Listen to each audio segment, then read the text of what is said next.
안녕하세요, 여러분. 오늘 배워볼 내용은 두 번째 대단원 중에 두 번째 중단원 중에 세 번째 시간, 내적 두 번째 시간이 되겠습니다. 내적이라는 것이 워낙에 쓰임이 많고 수능에서 출제될 빈도도 높고 하기 때문에 좀 두 시간에 걸쳐서 우리가 배우게 될 건데요. 지난 시간에 배웠던 내용 잠깐 정리를 해보시면 A와 B 벡터의 내적은 A 벡터 크기 곱하기 B 벡터 크기 곱하기 코사인 세타로 표현할 수 있다라는 거 첫 번째 얘기를 했고요. A 벡터든 B 벡터든 그 벡터의 끝점을 다른 벡터 방향으로 수선의 발을 내려준 다음에 만들어지는 선분 길이의 곱으로서 기하학적인 의미로서도 내적을 표현할 수 있다라는 거 이야기를 나눠봤고요. 자, 그 다음에 그 주어진 벡터의 표현이 성분 표현으로 주어져 있다면 x의 성분 곱 플러스 y의 성분곱으로서도 벡터의 내적을 쉽게 구할 수 있다라는 거, 이 세 가지 내용이 지난 시간 내용이었습니다. 이걸 바탕으로 조금 응용된 내용들, 활용된 내용들 참고해보면 될 것 같아요. 자, 지난 시간에도 잠깐 언급을 했는데요. 벡터의 중요한 쓰임 중에 하나가 두 벡터가 이루는 각의 크기를 그려보지 않고, 벡터가 어떤 상황에 처해져 있는지 그려보지 않고 구할 수 있다라는 게 굉장히 큰 쓰임이 됩니다. 자, 그래서 이걸 어떻게 활용할 거냐에 대한 이야기인데요. 아까 이야기했지만 벡터의 내적은 이렇게 정의가 되어 있고, 자, 그러면 이 식을 이용한다면 코사인 세타, 우리는 각을 구하고자 한다면 코사인 세타가 주로 주인공이 되겠잖아요. 내적을 크기 곱으로 나누어 주면 됩니다. 내적을 크기 곱으로 나누어 주면 된다라는 거, 그 이미지 꼭 좀 기억을 해 두시고요. 그런 다음에 이것을 우리가 이렇게 활용할 수도 있지만 벡터가 성분 표현된다면 벡터의 크기와 내적을 위와 같은 방식으로 쉽게 구할 수 있기 때문에 코사인 세타를 두 가지 방식으로 여러분들 이해하시고 활용하고 문제를 풀어보면 될 것 같아요. 자, 그래서 정리를 하자면 주어진 벡터를 이용해서 주로 각을 구할 수 있다라고 했고, 내적을 이용해서 각을 구할 수 있다라고 했고, 그것은 내적을 크기 곱으로 나눈 것과 같고, 이것은 이렇게 표현되기도 하지만 성분 표현이 된다면 내적을 x곱과 y곱의 합으로 표현할 수 있으니까 위와 같은 방식으로 계산할 수 있습니다. 아래에 있는 A 벡터의 크기는 이렇게 계산할 수 있고 내적은 이렇게 계산할 수 있다는 거 여러분들 잘 알고 있잖아요. 그걸 이용을 하시면 될 것 같고요.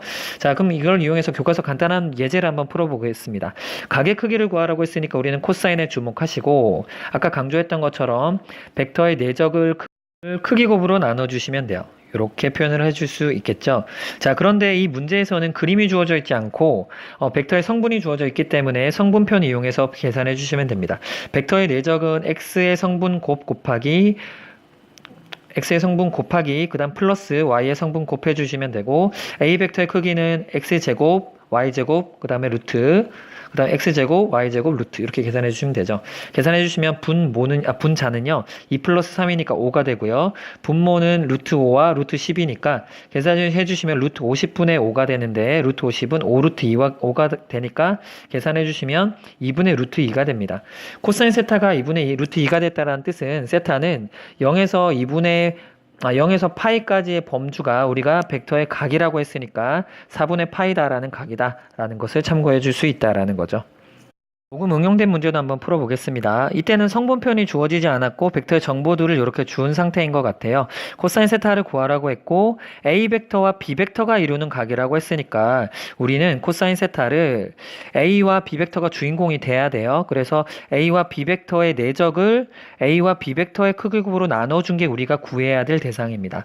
자, 그러면 여기서 보시면 2루트 2와 루트 3이라고 하는 A와 B 벡터의 곱은 주어져 있기 때문에 이 문항을 풀기 위해서는 우리는 A와 B 벡터의 내적만 구하면 되겠다라는 판단을 하고 문제를 풀면 되는 거죠. 어떻게 구할 것인가에 대한 부분인데, 자, 크기들만 주어져 있어요. 자, 그런데 A 벡터와 B 벡터의 합에 대한 크기가 주어져 있으니까 이걸 제곱하면 뭐가 생기겠습니까? 지난 시간에 우리 연습한 것처럼 이 A 벡터와 A 벡터의 크기 제곱은 A 플러스 B 벡터라는 이 동일한 벡터의 내적과 같다라는 결과를 알 수 있다라고 했고, 이것은 곱셈 공식처럼 이용해 주시면 A 벡터의 크기 제곱 플러스 B 벡터의 크기 제곱 플러스 교환 법칙 성립하니까 이 A 벡터 내적 B라는 계산 결과를 얻을 수 있다라는 걸 이야기를 했었죠. 요거 되겠습니까?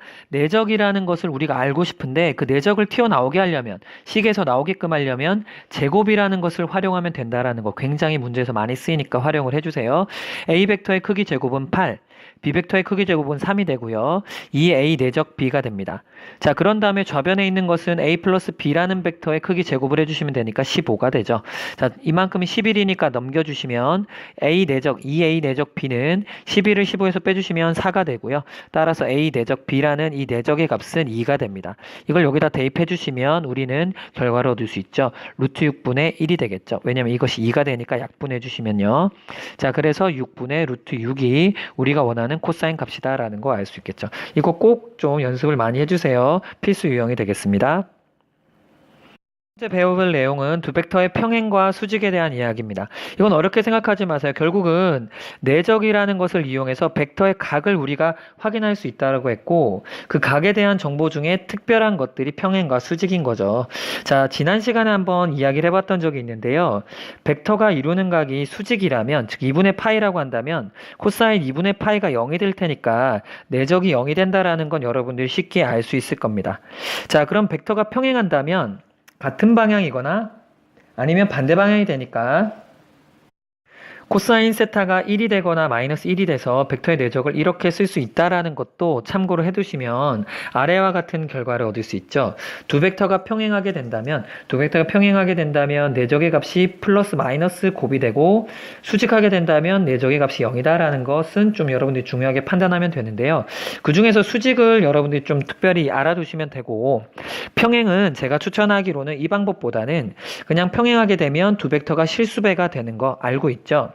그렇게 둔다면 A1과 A2라는 성분 표현, B1과 B2라는 성분 표현이 된다면 실수배가 된다라는 것만 이용해서 쉽게 푸는 것이 내적을 이용하는 것보다 좀 더 편리할 겁니다. 그래서 평행은 내적을 이용하는 것보다는 이쪽을 좀 알아두시고 수직 조건은 내적하면 0이 된다라는 거 확인해 두면 큰 무리가 없을 것 같아요. 자, 아래에 있는 간단한 예제 풀어볼게요. 수직이 된다 그랬어요. 수직이면 내적이 0이다 된다 그랬으니까 x곱과 y곱 해주시고 더해주시면 그게 내적이잖아요. 이게 0이 되면 되니까 x는 4다라는 거 쉽게 계산할 수 있죠. 응용 문제 한번 풀어봐도 비슷합니다.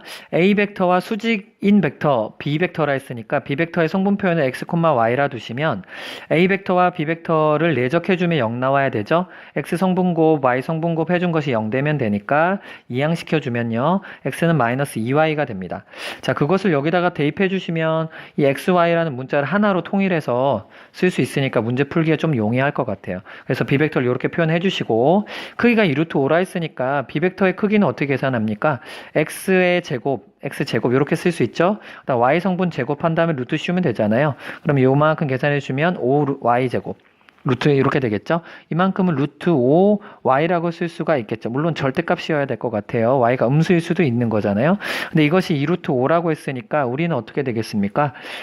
절대값 y가 2라는 정보를 얻을 수 있죠. 그러니까 y는 플러스 마이너스 2가 나오겠네요. 괜찮습니까? 자, 그렇게 계산해 주시면 b라는 벡터가 두 가지 표현이 되겠네요. y가 2일 때는 마이너스 4,2가 되겠고요. y가 마이너스 2일 때는 4, 마이너스 2가 됩니다. 이 둘 다 정답이 되니까 오해하지 않도록 하면 될 것 같아요.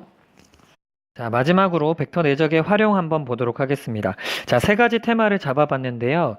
수업 시간에 이제 문항으로 같이 연습을 해보겠지만 정의라고 하는 첫 번째 내용은 별건 아닙니다만 기하학적인 어떤 여러분들이 내적에 대한 이해를 하는 것이 문제풀이에 많이 도움이 되니까 이런 이미지만 좀 같이 좀 짚고 넘어가려고 합니다.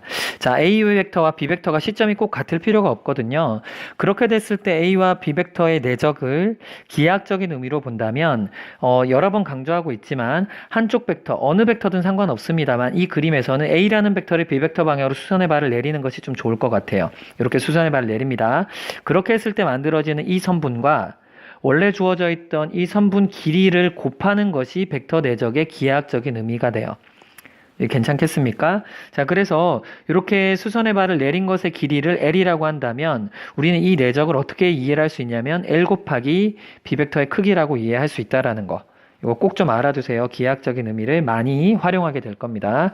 자, 그 다음에 최대 최소는 좀 쉬운 것만 잠깐 보도록 하겠습니다. A라는 벡터가 이렇게 고정이 되어 있고 B 벡터는 고정되어 있지 않고 A 벡터와 세타라는 각을 이루면서 이렇게 왔다 갔다 움직일 수 있는 벡터라고 해볼게요.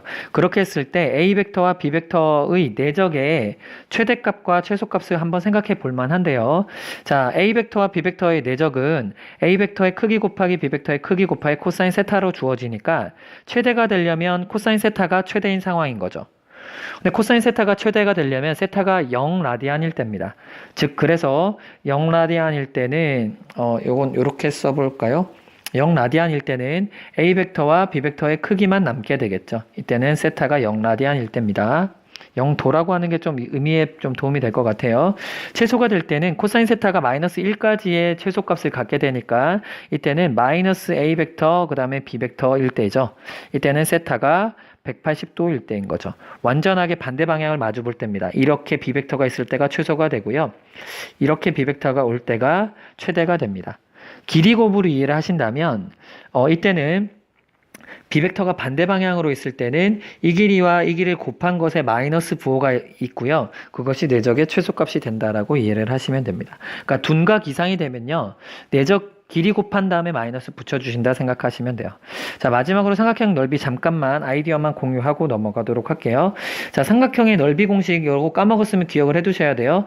2분의 1 곱하기 각각의 변, 그 다음에 끼인 각에 대한 사인 세타가 삼각형의 넓이 공식입니다. 근데 사인 세타는 1 마이너스 코사인 제곱 세타라는 걸 알고 있고요. 우리는 벡터의 크기가 결국은 벡터의 크기가 이 선분 길이와 같으니까 이런 표현 방식을 이용한다라는 걸 알 수 있을 텐데요. 자, 이것이 왜 내적 파트에서 나왔냐? 방금 우리가 본 것처럼 코사인 세타라는 것을 내적을 이용해주면 내적을 크기 곱으로 나누어주면 코사인 세타를 계산할 수 있거든요. 그래서 여기 이 부분에 이렇게 대입을 한다라고 생각해 주시면요.